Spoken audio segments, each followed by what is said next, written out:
അതിനുള്ള സഹായങ്ങൾ നൽകുകയും ഒക്കെ ചെയ്തിട്ടുള്ള സാമൂഹ്യ പ്രവർത്തകരെ, രാഷ്ട്രീയ നേതാക്കളായിട്ടുള്ള വ്യക്തിത്വങ്ങളൊക്കെ നമ്മുടെ ഈ ചടങ്ങിനെ, നമ്മുടെ ഈ യോഗത്തെ അലങ്കരിക്കുന്നതിനായി എത്തിച്ചേർന്നിട്ടുണ്ട്.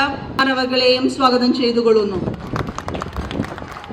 ഭാവിയുടെ തലമുറയെ കൈവരിച്ച് ഉയർത്തുമ്പോൾ അവരിലേക്ക് പകർന്നു കൊടുക്കുന്ന സ്നേഹത്തിൻ്റെ, വിജ്ഞാനത്തിൻ്റെ കൈത്തിരികൾ സമൂഹത്തിലേക്ക് കത്തിപ്പടരാൻ ഉതകുന്ന രീതിയിലാക്കി തീർക്കുവാൻ മാതാപിതാക്കൾക്കും അധ്യാപകർക്കും നമ്മൾക്ക് ഓരോരുത്തർക്കും കടമയുണ്ട്.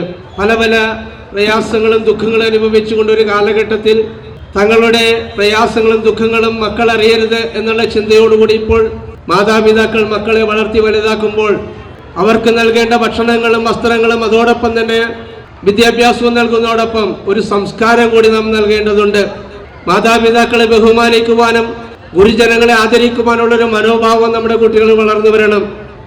എല്ലാ കുട്ടിയുടെ അകത്തും ഒളിച്ചിരിക്കുന്ന എന്തെങ്കിലും ഒരു വാസനയുണ്ടാവും, അത് കണ്ടെത്തുക.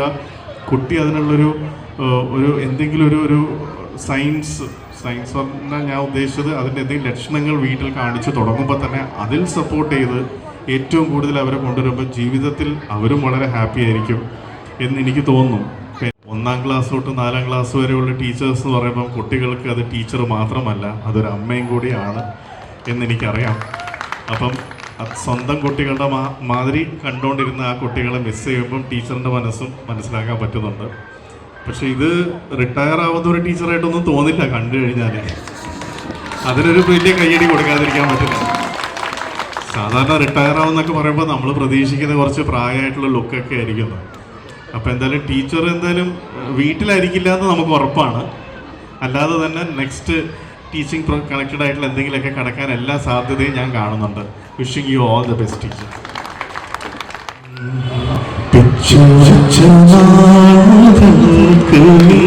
എന്റെ സ്വന്തമാ ആശ കൊണ്ട് കൂടു കൂട്ടി ഇഷ്ടം കൂടിയെന്നും പിച്ചു വച്ച എന്നും ആശ കൊണ്ട് കൂടു കൂട്ടി ഇഷ്ടം കൂടിയെന്നും എന്നും പിച്ചു വച്ച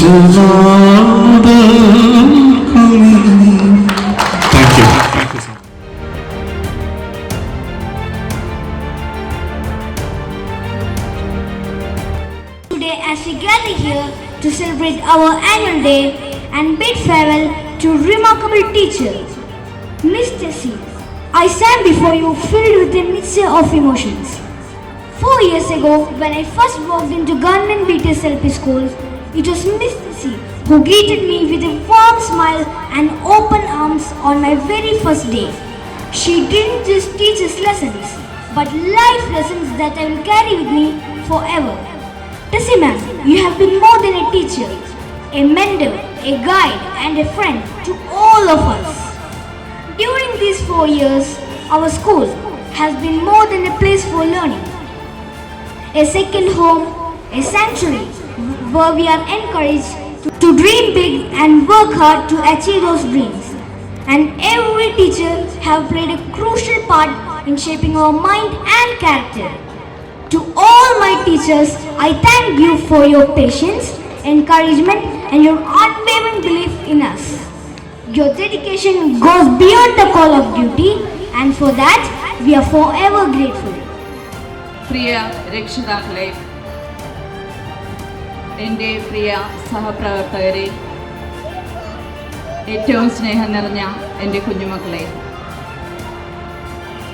ഓരോ ആനിവേഴ്സറിയും കടന്നു വരുമ്പോൾ നമ്മൾ വളരെയധികം സന്തോഷത്തോടു കൂടിയാണ് അത് ആഘോഷമാക്കി മാറ്റുന്നത്. ഈ വർഷത്തെ ആനിവേഴ്സറിയും അതുപോലെ വിവിധ പരിപാടികളോടുകൂടി നമ്മൾ ആസൂത്രണം ചെയ്തിട്ടുണ്ട്. കൂട്ടത്തിൽ എൻ്റെ ഒരു യാത്രയയപ്പും 2005 ജൂൺ മാസം 6-ാം തീയതിയാണ് ഞാൻ നമ്മുടെ ഈ BTSലേക്ക് കടന്നു വരുന്നത്. ഏതാണ്ട് 19 വർഷത്തിലേറെയായി ഞാൻ ഈ വിദ്യാലയത്തിലെ കുരുന്നുകളെ പഠിപ്പിക്കാൻ തുടങ്ങിയിട്ട്.